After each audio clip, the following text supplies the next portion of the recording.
Welcome to the Armchair GM podcast. The Calgary Flames have a critical offseason for the rebuild, so we brought in the dream team to talk about how we'd like to see Conroy handle it.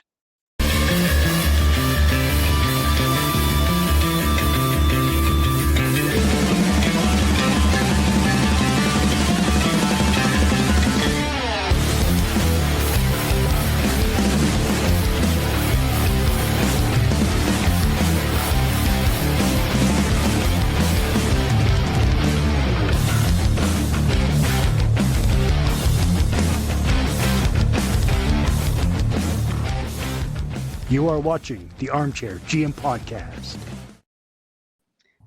And the dream team today consists of Mike Gould and Kent Wilson. Thanks for joining, boys. No worries.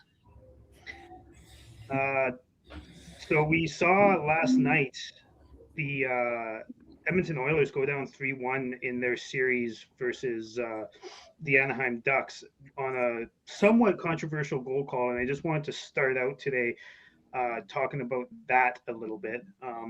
What did you guys think of that? Let's start with you, Mike. I didn't think it was controversial at all. It looked like a goal to me.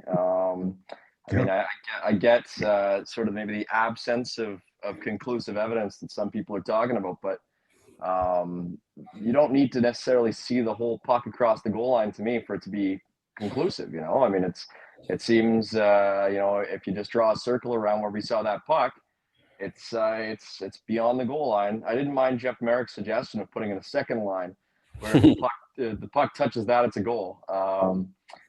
Seemed pretty cut and dried to me. I mean, I would be more concerned if I was an Oilers fan with Jari letting that through him in the first place. But there you go, 3-1. Yeah, looked like a goal to me too. I mean, it's the Oilers' problem isn't that goal. It's that their best players are getting grossly outplayed by the Anaheim Ducks. And that's why Edmonton Oilers are actually mad. I mean, yeah, it's frustrating, but, that was a goal. They got outplayed most of the game. They've been outplayed most of the series. So bad news for the McDavid window, I think. Yeah. Depends on what franchise you're a fan of. Go ahead, Chris. It depends on what franchise you're a fan of, to be honest. As a Flames fan, I'm here to support what's happening in that series fully. I mean, I understand their gripe on how the call was made. Obviously there was no ref within view of that puck. I mean, there's no way they should have called it a goal, but it clearly was. So I would suspect that whether they said no goal or a goal, they would have reviewed it and the outcome would have been the same. Yeah. That's the point of having cameras in the net. Yeah. Truly. My issue with it, and obviously I'm happy with the outcome, but kind of like what Elliot Friedman said on 32 Thoughts this morning, which is it's not that it's a goal that is an issue, or that it was called a goal that wasn't an issue. It's the process behind it.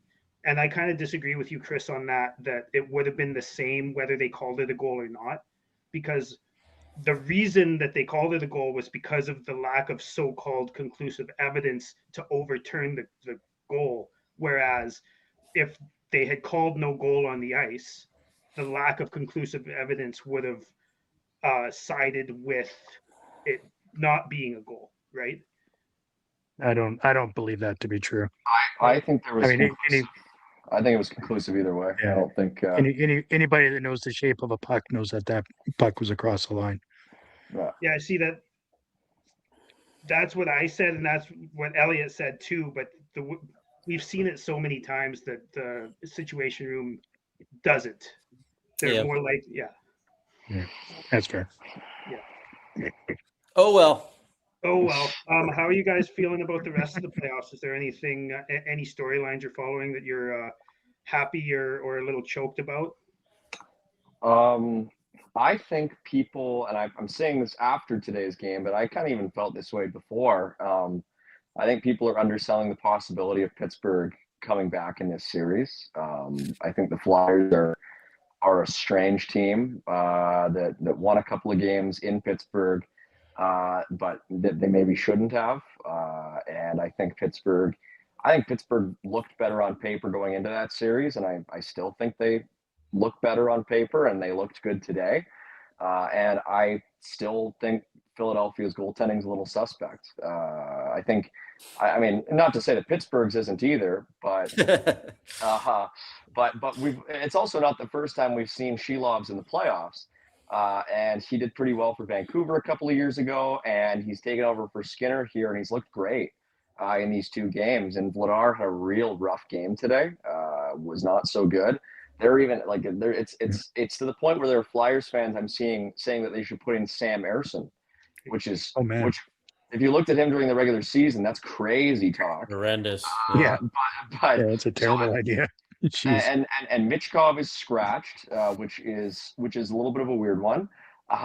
And yeah, I don't buy this Flyers team. I haven't, and they went up 3-0, but I think if there is a prime candidate to be reverse swept, it's the Philadelphia Flyers. Yeah, that's fair, especially if Crosby gets going, right? Well, yeah. I mean, the Penguins, yeah. I mean, it's not just Crosby. Kindle doesn't have a point in this series. Mantha, I think, finally sort of got on the board today. Yeah. But there are a lot of guys on that Penguins team who are due for a big performance. I mean, I would like to see Erik Karlsson have a couple of vintage performances here. He looked great this season, and I think he is due to have a big playoff outing here. And so, game 6 is in Philly. And if the Penguins win that game, I think they win the series. And so we'll see. And I mean, there's lots of other interesting series too, but that's the only one that I can really see pivoting in a huge way. The others, I mean, to me, are all kind of toss-ups to begin with. But yeah, that one was so far in one direction, and now I think it's going to go in the other direction. Yeah, I'm just kind of following some teams. I'm watching Buffalo to see if they can take out Boston, just because that's a good story. I'm enjoying the Montreal and Tampa Bay series. That's just 2 fun teams to watch. Yeah. It was kind of funny to see the Kings crash and burn. Like I said, when the Flames were playing up at the end of the season and the Kings couldn't even beat the Flames, they looked like paper tigers going into the offseason and just got crushed by probably the best team in the league right now. But it's just kind of sad to see sort of the fruits of their rebuild plateauing where they are, and they seem totally lost at this point. And they look like they're in just a great position when they were, drafting Clark and Byfield. It looked like these guys they're going to be a wagon, and just nope. Yeah, they didn't stay at the bottom long enough. No. They sort of, I mean, they only drafted 1D really high, and that was Clark. And he wasn't even that high. He was sort of in the Perek range, very similar type player. They got a couple of other D, but like we're talking like Tobias Bjornfot, and much later in the first round. Didn't they trade Brock Faber too? They traded Faber, but only because he wouldn't sign there. Right. And he wanted to sign in Minnesota. They traded him for Fiala, who they didn't have. Okay deal for both sides, but also, and Faber wasn't regarded as being a future top pair guy when he was a prospect. He was a 2nd-round pick. He was, sort of seen as an all defense guy, and he's turned into this. But it's a good point. He was sort of their other guy on D. They traded Jordan Spence to Ottawa, who has been really good in Ottawa. They don't have that's a huge problem. Is that Ken Holland has had to go out and sort of try to restructure the D because it's got Doughty, who is only a couple of years younger than Kopitar, who just retired, and so they traded Matt Roy, who they had. He's Jersey? in Washington. Didn't he come out Jersey got traded to Phoenix. But even still, Matt Roy, Sean Jersey, Sean Walker, these are middle pair guys. These aren't stars. Yeah. So that's I think an area where people talk about how Byfield hasn't panned out as a top 6 or a top line center. But I almost think that's as even a bigger problem, if not a bigger problem for the Kings, is that they just didn't draft the horses on D, and they're forced to sort of try to make do with Cody Ceci and Joel Edmondson and all these sort of bargain bin guys who were the best that Ken could get. Because really, their forwards, I mean, they've made do with acquiring certain guys, with acquiring the Panarins and the Fialas and what have you. Even those guys aren't good enough. but still, I think it's better than the patchwork that is their D. Well, the Dubois trade hurt them badly too. Big disaster. But even then, you look at what they gave up, and it's Velarde, who's good, but he's a second line forward. Alex Iafallo, who's like a bottom six guy. Rasmus Kapari, who isn't anything, and I think a first round pick. It's a good haul, and Winnipeg certainly did the better in the trade, but still, I mean, there's foundational issues with the Kings that all draw back way further back than that. Well, and the backfilling that Ken Holland did was bad, pretty bad. He filled them with just the guys I would have, if I was a GM, said no. Backed them all onto the team. It's like, okay, that's not going to work. Ton of issues. I think they suffer sort of with how the Flames have suffered for the last 2 decades almost, is that they don't actually have forwards that are top line players. Right? Yeah, true legit. I mean, top line on that team, kind of like the Flames right now, right? Top line on the Flames, but likely not on 30 other teams in the league. Panarin certainly is, but he's 34, 35. He's old.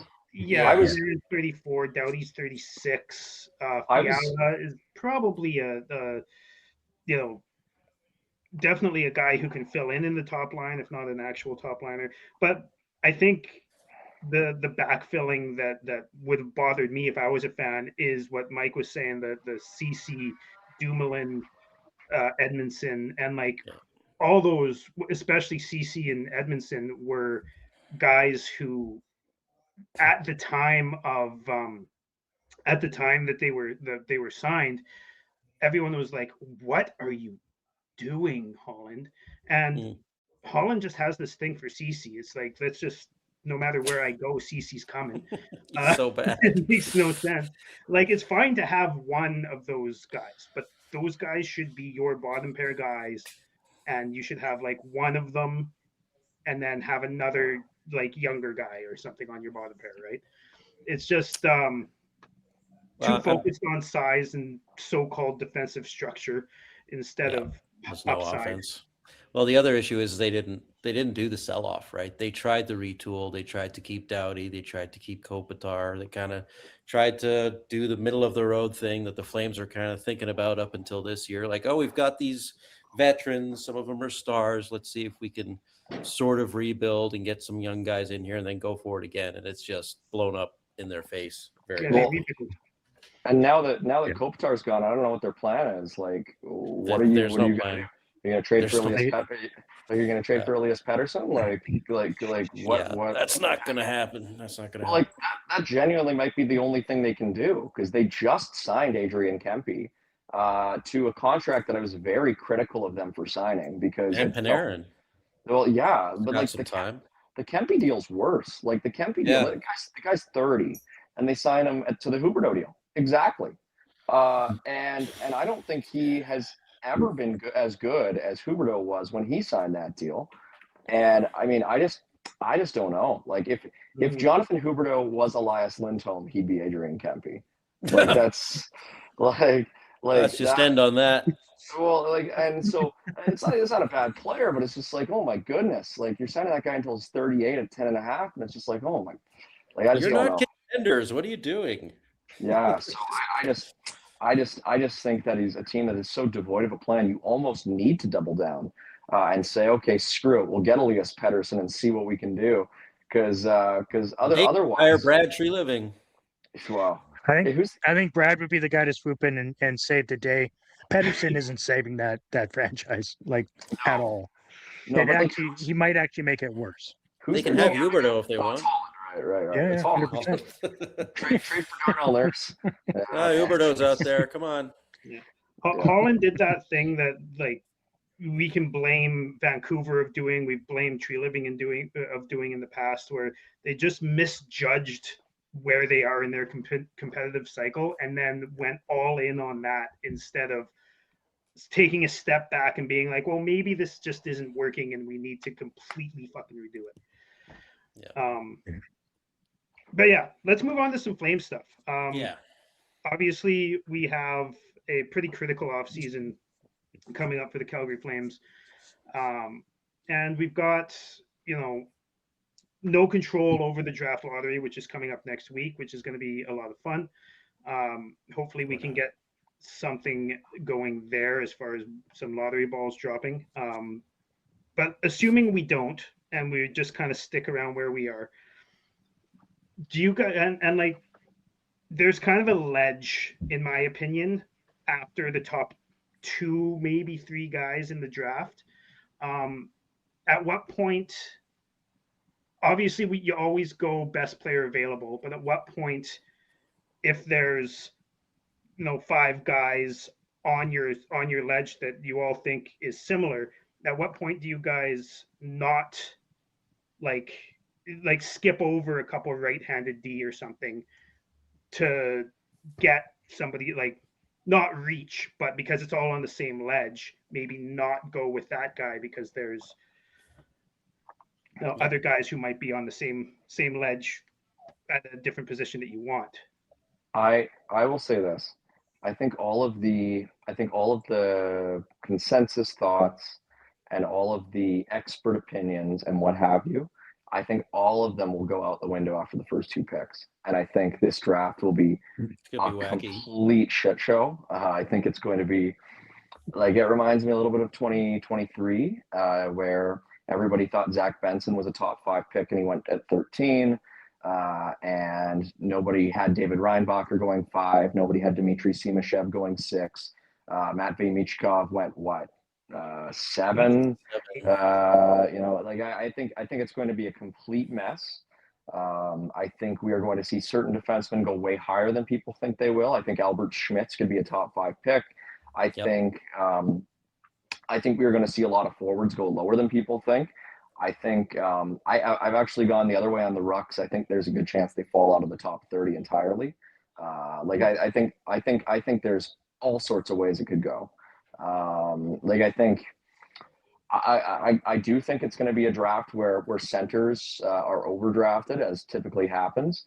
Malhotra, obviously. I think Tynan Lawrence, his performance of the U18s is going to turn team back onto him, especially considering how BU seems to be the common denominator with him playing poorly in college this year. And BU is a really, really bad team this year. And I don't think enough people sort of take that into consideration. But so I think the centers, there's going to be a run on centers.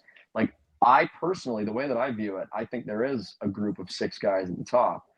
But I think that is also just influenced by the fact that most people seem to feel that there's 6 guys at the top. And I think we're going to see an infusion of something totally different very, very quickly that is going to throw all of this out the window. It feels like every year we talk about a certain ledge, and then by the time that it gets to the Flames pick, it's like, oh, wait, 2 of the guys who we wanted and who we thought would be gone already are still there.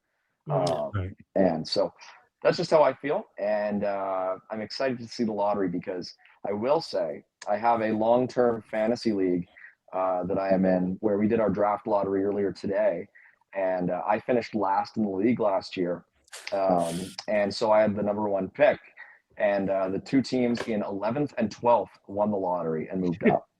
So Wow. And I moved down to 3. So that's just how I expect things to go for the Flames. Islanders last year. I think with the addition of the new arena, I think that ups their stock in Gary Bettman's world, and there might be a couple of balls that are a bit heavier than others mixing around in the machine. That I mean, I'm hoping, right? The Flames need something. I wish something. You know what I think would be funny is if, instead of having, every team hinge on a combination of 4 balls, I think what they should do is just have 16 balls and have them all be like bigger or smaller than the other ones, and each directly correspond to a different team, and then have them, have a guy go in and like try to pick up the first one, like have a blindfolded guy go in and like pick up the first one, and the smaller one, he's less likely to pick it up, and so that's the team with the worst lottery odds. That's a better system, I think, than the current lottery system. Like a big ball pit. You scrounge around the ball You scrounge around to the ball pit, and the first one you touch is the winning one. On my end, I assume the Flames are going to pick sixth because whenever they either pick sixth or ninth for whatever reason when they're in the top 10. The one time they didn't was Sam Bennett, but if they pick sixth, I think they're going to have access to a pretty good left-handed defenseman at that point. I think regardless of the way it goes, because I also think Mike's right. It's going to get weird in the top 10 because there's going to be a lot of very different draft boards. But however it goes, there's going to be a really good left-handed D. I think at 6. So, I think they'll go that way, unless Stenberg falls to them or something wacky, right? Right.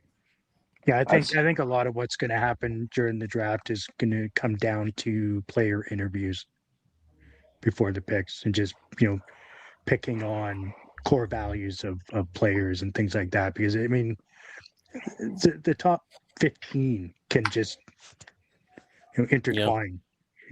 After 1 and 2 are off the board, like Mike said, that it's going to be. I think it's going to be fun to watch because nobody's going to be predicting it correctly, in my opinion. Well, and that's the element that people always leave out, and that usually becomes more of a factor leading up to the draft. We saw it with Mitchkov a couple of years ago, which is that in a lot of these cases, these guys at the very top will try to call their shot a little bit.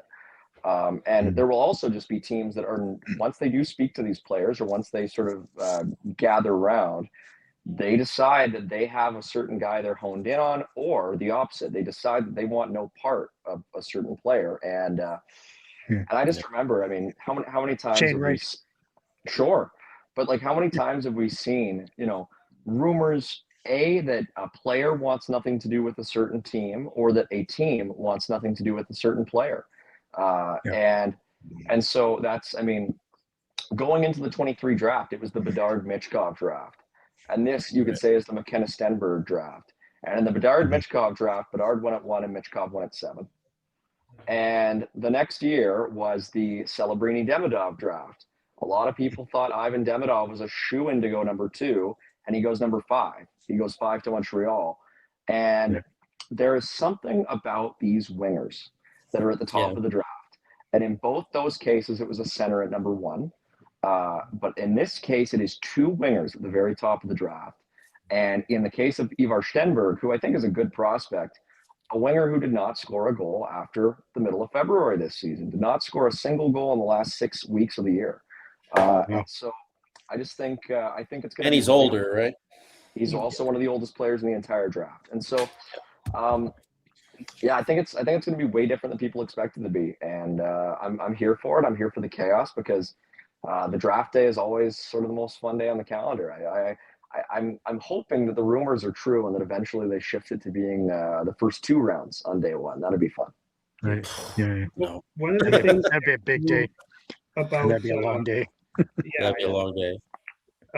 One of the things too about Demidov and Mitchkov that Stenberg isn't gonna really have the same discourse is that they're both Russian and Stenberg is obviously Swedish, I believe. But the Russian thing didn't really seem to actually matter that much. Both guys came over. I don't like you. You never know if guys are going to come over, if the KHL is going to fight them coming over, or if their development is going to be stunted because the KHL's like, oh, you're going to sign with your NHL team after the season, so we're going to sit you for half the year, like they've done with some guys before. But that doesn't seem to be as much of a problem as it used to be, and guys are coming over. So, and I think that specifically Demidov and Mitchkov are good examples of that. But you're right when it comes to Stenberg not scoring a goal and other guys like Carls and some other guys really raising their stock. So it's going to be interesting to see. I'm personally pretty big on Albert Schmitz.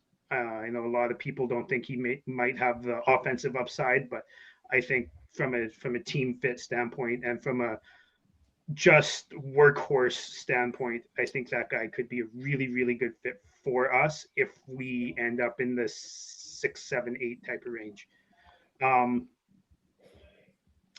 That being said, let's move on.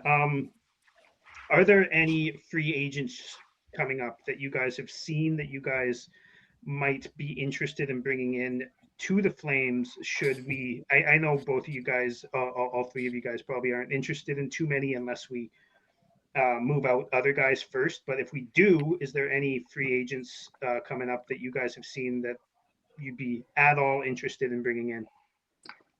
There's one.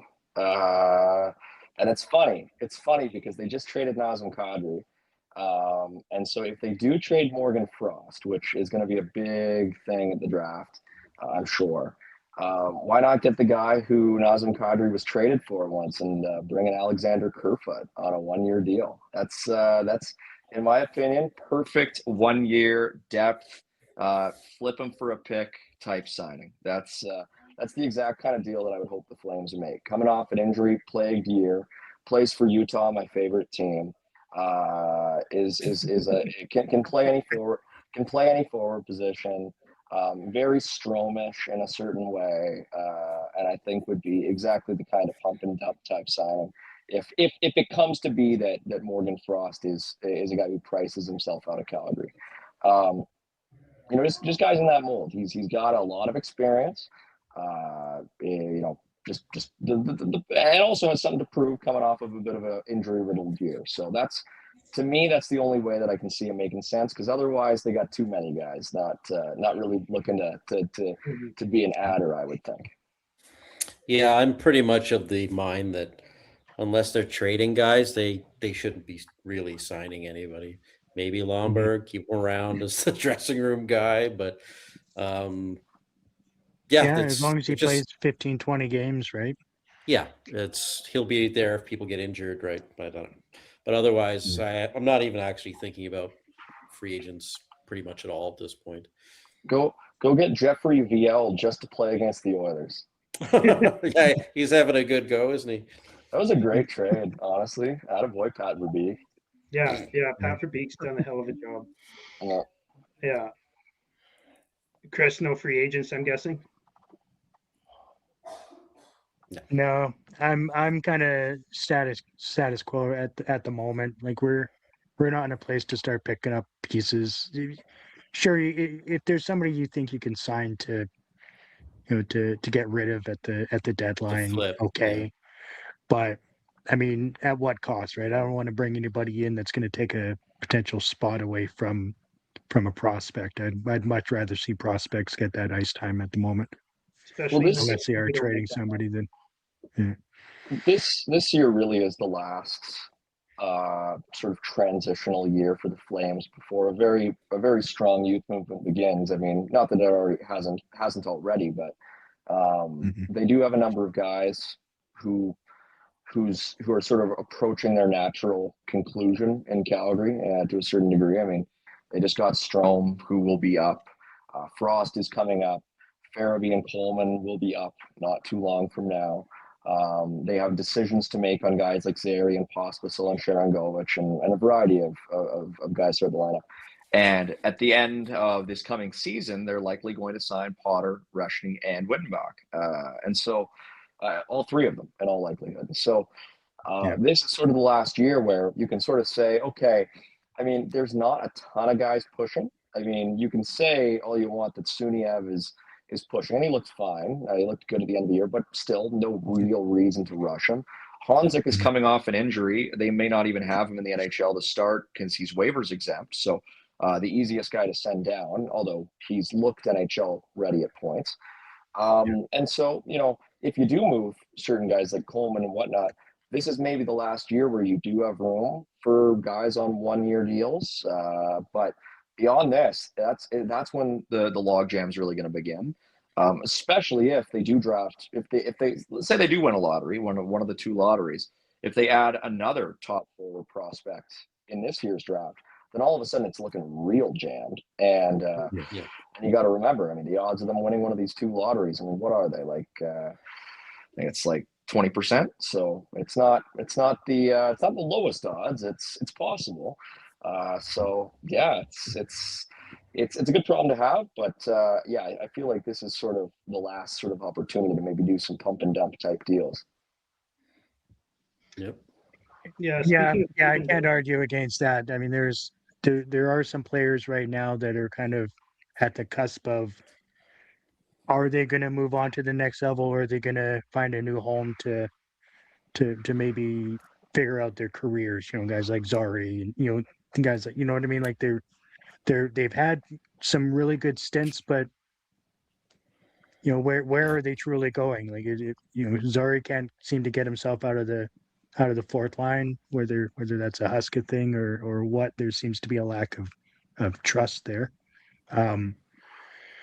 There's Coronado has had some really good times, and it's really bizarre. Like his play away from the puck this year was not great, but somehow he managed to be the scoring leader. Like, like it's really bizarre, right? Like when things are happening for him, they happen, but he didn't look like the same player that was wowing us, last season, right?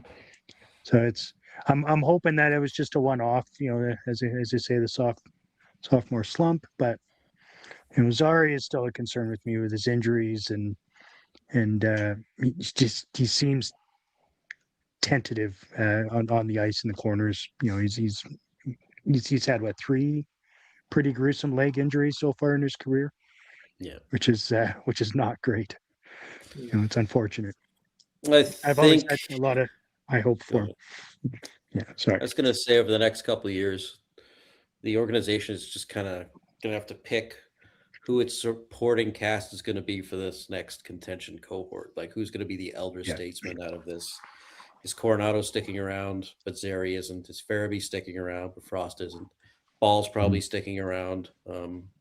Hanley and Pahal probably aren't, right? So it's kind of start to clear the decks as you sort of mature into an actual contender. And all these guys like Pospisil, I don't think he can stick around much longer either. He's kind of just taking up space at this point. So it's like the next 2 years is drafting and developing, getting your contention cohort in place, but also the supplementary sort of veterans are going to stick around and kind of be the connective tissue for them. Mm-hmm. Yeah. Yeah, that's another unfortunate, right, with Pospisil, right? He's got those concussion history, and so it's really unfortunate. When him and Zari and Kadri were playing together, they were a hell of a line, the three of them, the first year that Pospisil and Zari came in. And then it just kind of went to shit almost, right? Yeah, I don't think he can play that game consistently anymore. And he never really had the hands, but the hands have degraded as well, unfortunately. Like he has no offense to speak of. And it's at this point, if all you do is take a lot of penalties on the fourth line. Mm-hmm. Yeah. Yeah. It's too bad. We can find others to do that. Yeah. So when it comes to this offseason, I'm curious. Let's start with you, Kent. Which players you'd like to see maybe traded, or for some future value, or for the purpose of bringing up younger players and giving them more opportunity, both in the front end and the back end? It's probably going to start with Blake Coleman, right? I mean, we'll see if they can get value for him at the draft or in the offseason, or if they have to wait until the trade deadline. But his stock is still very high against all odds, given his age, right? And I think he's 4.9 million, which is a bargain at this point.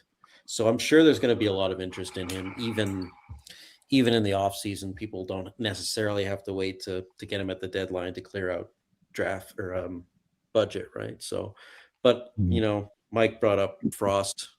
Maybe you investigate what he's worth out there. Zary's another guy who, as you say, seems to just doesn't have a role on the team, a consistent role, and maybe he's packaged with one of these other guys just to move him along. But on the back end, they have to start clearing out some of these bodies too, right? You got Pahal, he's still around, right? And Hanley, they're both still signed. So it's just like too many of these guys. So is Bean. No, Bean's done. Bean's done. Is he done? He's Yeah. done. He's a free agent now, luckily. So, but they've got Kuznetsov, You're right. who's sticking around now. Perek, I don't think he'll be going to the AHL given the way he finished the season. Brzustevich is a full-time NHLer in my eyes at this point. So, yeah, it's some of it's, I don't know, for like Coleman's probably, and maybe Frost are the two guys who can get you value. Some of these other guys, you just got to clear them out to make room. Yeah, Coleman's a no-brainer.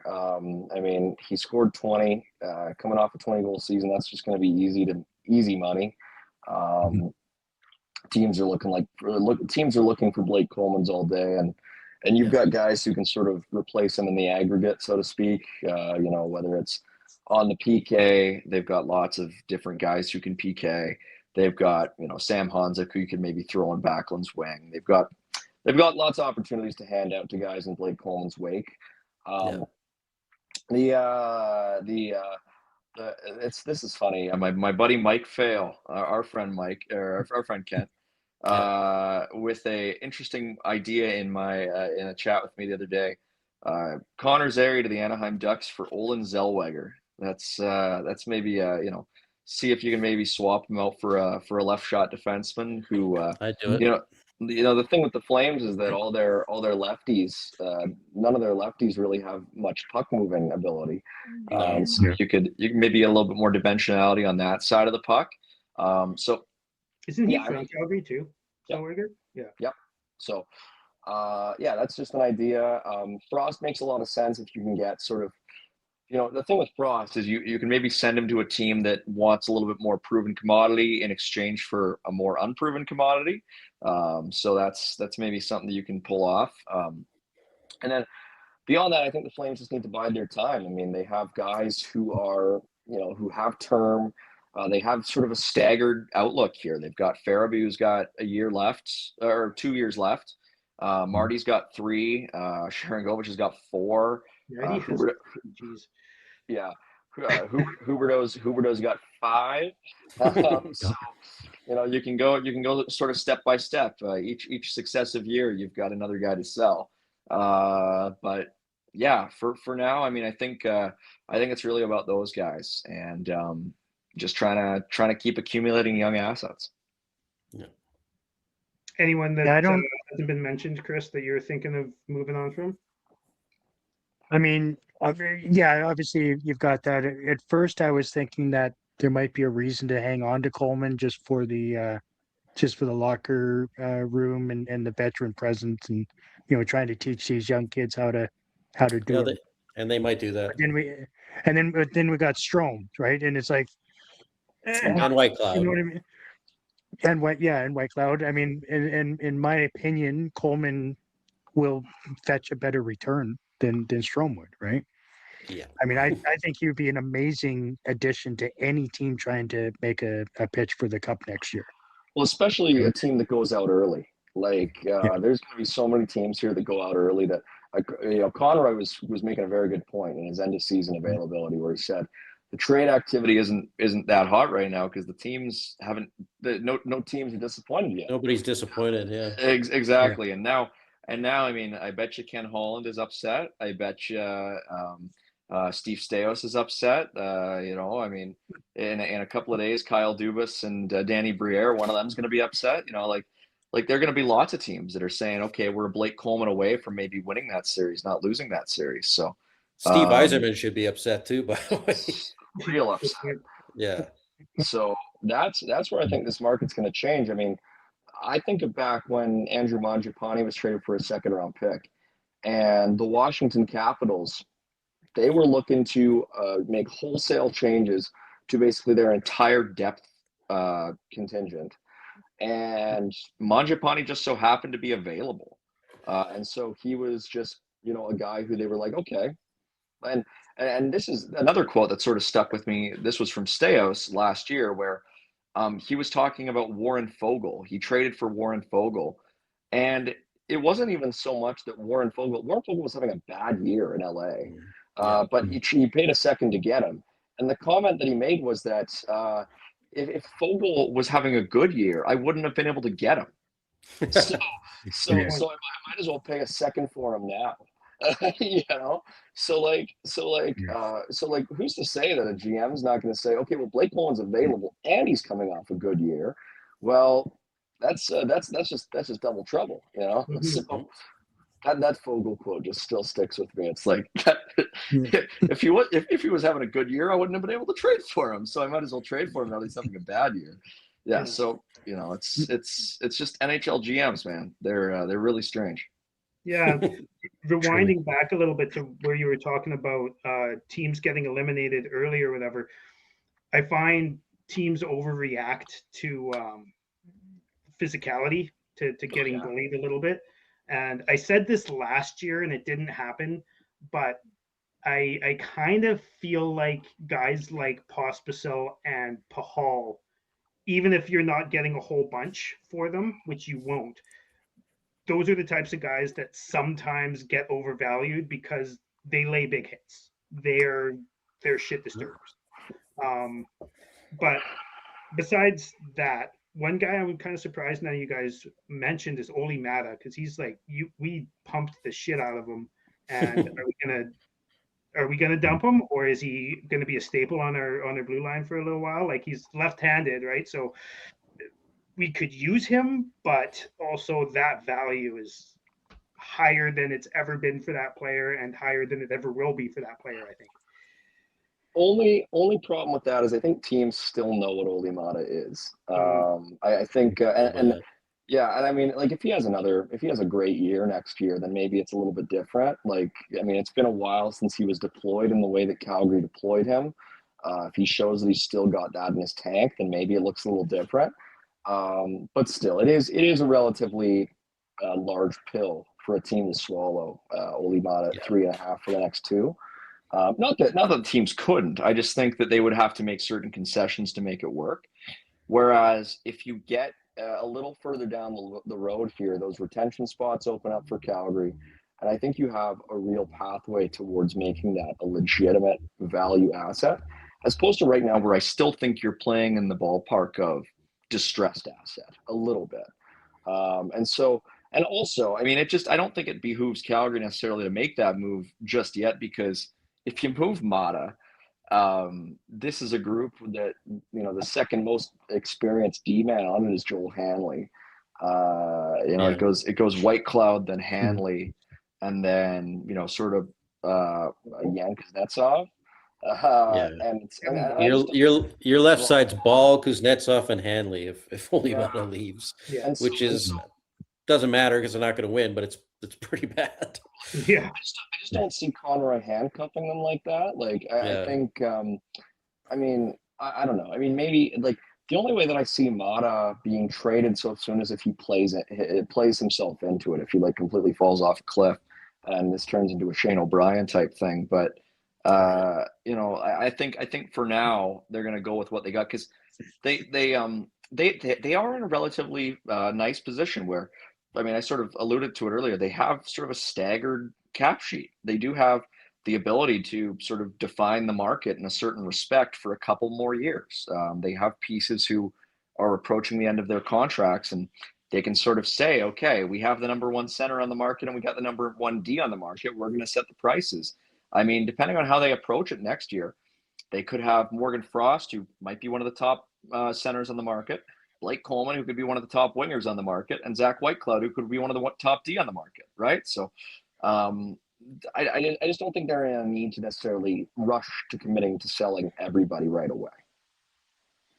Yeah, and it's also important to be able to ice an actual team that's not all kids. Like we all like having youth on the team, but you do need vets to bring them along, kind of. And if you don't, you run into a problem where losing becomes okay and losing becomes the only thing that ever happens. That being said, just the value on Morgan Frost confuses me, because he's, how old is he? 27.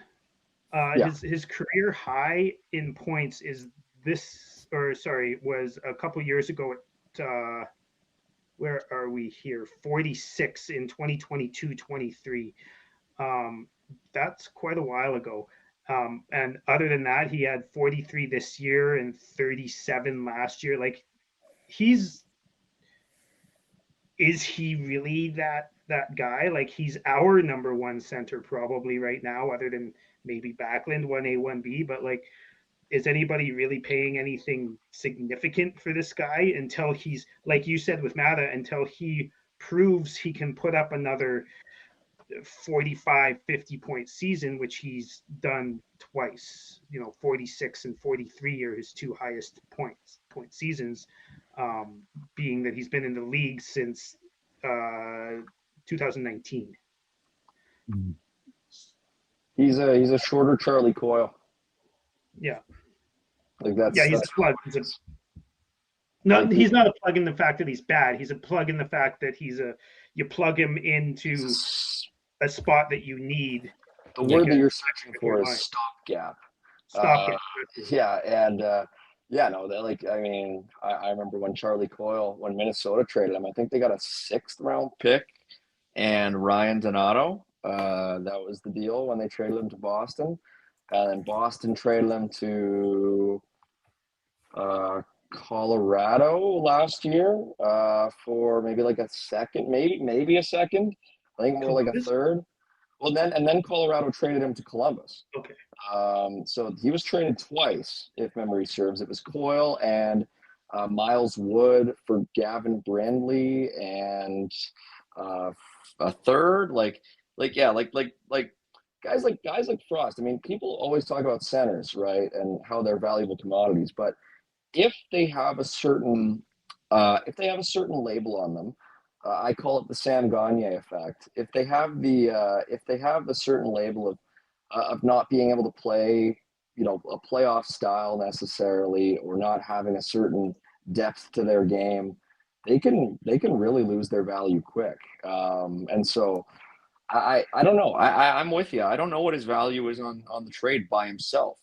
I really do think, I mean, I talked about how Coyle was traded for Ryan Donato. I do think it's the sort of thing where if you trade Morgan Frost, I'm not saying you're getting a Kent Johnson or a Dawson Mercer or something like that, but I do think you're maybe going to try and get a similar type piece who's just 6 years younger. Utah just tied it up, by the way. Really? 3-0. Yeah, I mean, Wow. Yeah, like a minute and a half into the third. Quick one thing to think about Morgan Frost is also his face-off percentage as well over the last couple of seasons has been pretty impressive. Mm-hmm. He's coming off was it like 56 point something this year, and he's been over 50% his last 2 years as well. So I think that's something that'll kind of go into up in his stock slightly. I mean, he last, I guess, year when he came to Calgary, what do you have, 36 or 39 goals or points? Sorry. So I mean, he was close to that 40-point season as well, and obviously that was a bit of a mind fuck for him, with the trade that he wasn't expecting, and coming into a completely different system. So obviously you're down a few games right there as far as production, and I mean, I'm hopeful we can get something for him, but who knows, right? It's just, what is the market for Frost? Right? Actually, a lot like Strome. Yeah, the thing with Frost is he scouts well, depending on when you see him, because Frost can have those games where he looks like one of the best players on the ice. It's not all the time, it's certainly not consistent, but especially down the stretch, if you were scouting Frost the last 2 months of the year, you could start to think, I could plug this kid into the second or third line and have something there. So we'll see. But if he's still with the team and he plays like he did down the stretch, even if he's a 45-point player, he will have value. Mm-hmm. Was the last three weeks of the season just him being a product of Gooden, or what? I wouldn't say totally, but no, I wouldn't say totally either. But it's more opportunity, right? I think they let the kids play a little bit more too. I think the system of last year and like the first two or 3 months kind of got loosened up a little, but it helps to play with Gridden for sure, and get more power play time and all that sort of stuff. Because Yeah, he was given a boatload more ice time, with Kadri being moved out, so he became, the guy, right? So, I mean, good on him for taking that role and going with it. He finished the season, pretty impressive, really. yeah, I think teams are going to want to see it more. Like when it comes to trading him at the draft, I'm not sure if I see that happening. I could see it happening if he plays like he played for the last month or two of the season for the first couple months of next season, and teams start to see consistency and carry over in his game.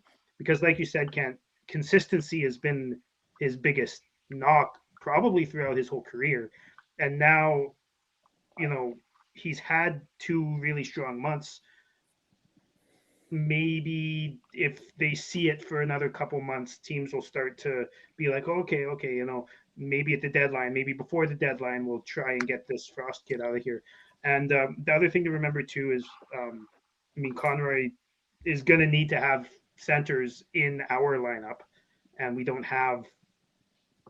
have Backlund and Frost. and Strome. And Strome, I guess. Yeah. But he's only got 1 year left too, right? So, Yep. And just about his faceoff percentage too. I think that's the highest faceoff percentage of any Flame since Camilleri in 2009. Pat, And he didn't Jeez. really Pat play Offside, center, did he? Did he play no, center? he took offside He draws. just took but offside Ginla draws. didn't have any. Yeah. Yeah, we Yeah. didn't have any centers, so him and Ginla split the draws. Yeah. Yeah, Interesting. yeah, 2009.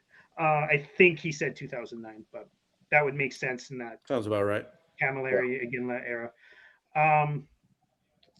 Is there anything else you guys wanted to add on for what you want to see out of this offseason or even going into early next year? Not for me. It's mostly just get to the draft lottery, have a really good draft, and keep your powder dry. You don't have to blow your brains out doing much this summer aside from having a great draft. Yeah. Agreed. Yeah. Yeah, that's where I'm at. Let the kids play. Don't hang up the phone on any GM that's calling for anything. Got to listen to offers, see what's out there. If you can get a decent return for anybody, you got to pull the plug. Obviously, there'll be a couple of untouchables in the organization right now, but Yeah. I think Conroy's kind of suited to do well. I mean, he's really taken a garbage situation that he was handed from Brad and has done some pretty impressive things over the last couple of seasons. Some of the guys he was able to get rid of and some of the return he got. I mean, like what do we have? Like 16 picks in the next 3 drafts in the first 2 rounds. Yep. Of course, and then you have to sign all these guys for contracts. So that's going to be it won't be quite the staggering that we see right now, but we'll see what he can do with it, right? I'm assuming some of those second round picks are going to get moved for something a little more enticing. We'll see. Or at least he's going to try something. Utah's up 4-3. Wow. The only Nice. thing I really want to see, other than what we've already talked about, is strength and speed development from some of our kids, such as Perek. Obviously looked awesome over the last few weeks of the season, like incredible. But not just Perek. Obviously, he still needs to work on those things. Not just Perek, but also like it would be nice to see Rory Cairns maybe take a step faster, because that's one of the things that is keeping him in the AHL. It'd be nice to see, maybe Jan Kuznetsov get a step quicker. Some of these guys get a little tougher. Just keep developing, man. Hopefully come into next season looking like not that Kuznetsov and Brustevich and those guys don't look like full-time NHLers, but really, really looking like you belong from day one. Agreed. Yep. All right. Well, thanks for joining, guys. if you guys have anything to plug on the way out, Kent. Not really. I I appear on the Afterburner and I write for Post Media every so often, but that's about it. Yeah, go to flamesnation.ca, baby. There you go. All right. All Well, right, guys. thanks. Thanks for tuning in. And thanks for Cheers. joining us, gentlemen. Have a Cheers. good night. Yeah. Good times.